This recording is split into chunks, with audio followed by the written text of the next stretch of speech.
Les petits chiens sous la table mangent bien des miettes des petits enfants. Évangile de Jésus-Christ selon saint Marc. En ce temps-là, Jésus partit et se rendit dans le territoire de Tyr.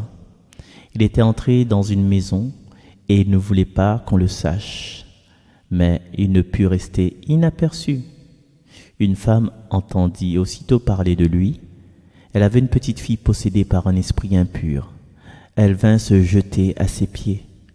Cette femme était une païenne syrophénicienne de naissance. Et elle lui demandait d'expulser le démon hors de sa fille. Et lui disait, « Laisse d'abord les enfants se rassasier, car ce n'est pas bien de prendre le pain des enfants et le jeter aux petits chiens. » Mais elle lui répliqua, « Seigneur, les petits chiens sous la table mangent bien les miettes des petits enfants. » Alors il lui dit, « À cause de cette parole, va, le démon est sorti de ta fille. » Elle entra à la maison et elle trouva l'enfant étendu sur le lit. Le démon était sorti d'elle. Acclamons la parole de Dieu. Chers amis, vous vous rappelez, hier c'était une discussion animée avec les pharisiens sur ce qui est impur, ce qui est pur. Et bien sûr, les pharisiens n'ont pas accepté ça. Et puis, Jésus se retire dans une contrée étrangère, car il sait que s'il va à Tyr, les pharisiens ne le suivront pas. Parce que Tyr et Sidon, ce sont des terres impures, donc apparemment étrangères à la parole de Dieu. Donc les Juifs ne s'y aventurent pas. Donc Jésus se retire au calme et là, profitant des circonstances, il va apprendre à ses disciples ce qu'est la vérité de Dieu sur le pur et l'impur. Et voilà que cette personne, cette syrophénicienne, donc une impure, elle crie, elle appelle pour qu'elle vienne au secours de sa fille, possédée par le démon. Alors là, donc, il ne s'agit pas, dans un premier temps, de guérir d'un mal physique, là. C'est pas une foulure de pied, c'est pas des courbatures, mais c'est d'être libéré du mal, donc libéré de l'impur. Voilà. Donc, Jésus dit à peu près ces mots à la femme, et devant ses disciples, il faut que je me positionne comme l'auraient fait les pharisiens. Tu vois ? Le peuple de Dieu, c'est pas les étrangers. Les étrangers sont des impurs.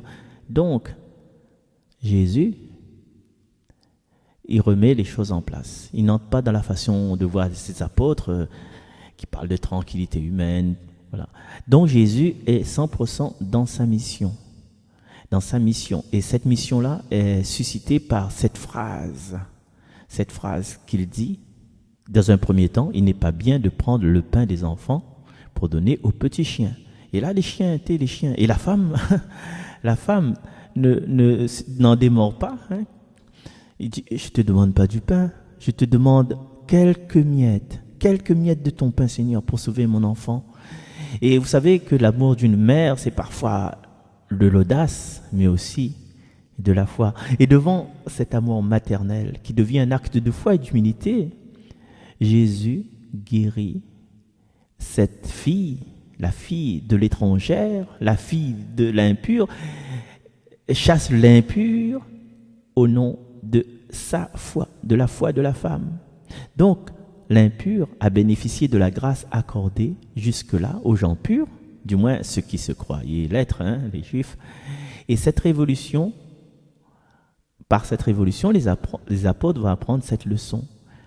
Les cris qui dérangent. Et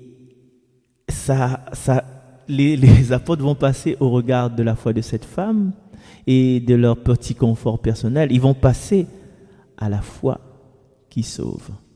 Et pour Jésus, la pureté se trouve dans le cœur, dans la foi, et pas dans l'apparence de la société. J'appartiens à telle société, j'appartiens à telle ethnie, je viens de telle ville, j'ai telle confession, je suis telle religion. Non, pour Jésus, la pureté se trouve dans le cœur. Et dans notre vie aujourd'hui, peut-être nous sentons proches de Jésus, peut-être un peu comme les apôtres, on regarde les autres, ceux qui n'appartiennent pas à notre église, ceux qui n'appartiennent pas à notre religion, ceux qui n'appartiennent pas à nos villages, d'une façon un peu de haut. Hein. Je me souviens de ces personnes qui vont à Mada, ces Vasas, qui prennent les Malgaches, les habitants de Madagascar un peu de haut. Mais là, aujourd'hui, allons pas jusqu'à là-bas, dans le service de notre Église, comment nous jugeons les autres sur leur apparence, sur leur vie, en disant « moi, je sais jouer, je sais animer les funérailles, je sais faire un programme, je sais lire, je suis sur la radio Arc-en-Ciel, donc je suis dans mon confort personnel. » Voilà, chacun de nous a une leçon que Jésus nous enseigne aujourd'hui. Et cette leçon, c'est « Nous ne sommes pas plus saints que les autres. » Devant Dieu, nous sommes tous des pauvres pécheurs que nous avons vus la dernière fois avec Dany. Et Jésus est venu nous sauver tous. Soleil, il brille pour tout le monde.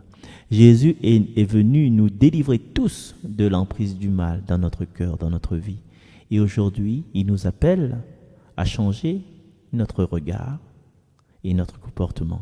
Et chacun de nous qui écoutez cette émission, je vous propose aujourd'hui à nous sentir appelés à aimer et à aimer vraiment. Et nous sommes peut-être aussi appelés à être missionnaires, c'est-à-dire à être témoins par nos actes de l'amour de Dieu pour tous et chacun. Et peut-être que certains d'entre nous font partie des communautés priantes, des services de l'Église, attachés à Marie aussi, peut-être aussi, attachés à la Légion de Marie, Rosaire, tout ça. Et bien sûr, Marie, qui a pardonné, qui a accueilli à ceux qui ont fait mal à son fils, nous accueille aussi. Et Marie aujourd'hui, nous regarde pas seulement avec apparence humaine, mais en tant qu'enfant de Dieu. Et nous pouvons demander à nos saints, nos anges, nos archanges, les personnes qui nous protègent, nos frères et nos sœurs, nos parents, à nous laisser déranger, à nous laisser bousculer par les autres pour m'aider moi-même et aider tout le monde, les personnes autour, à nous approcher de Dieu pour que moi-même je sois guéri et purifié, pour que le monde soit guéri et purifié. Et le Seigneur nous accueille tous ensemble dans son amour. Dieu nous accueille en sa maison, Dieu nous invite à son festin, jour d'allégresse et jour de joie. Alléluia. Dieu nous accueille en sa maison, Dieu nous invite à son festin, jour d'allégresse et jour de joie. Alléluia. À demain.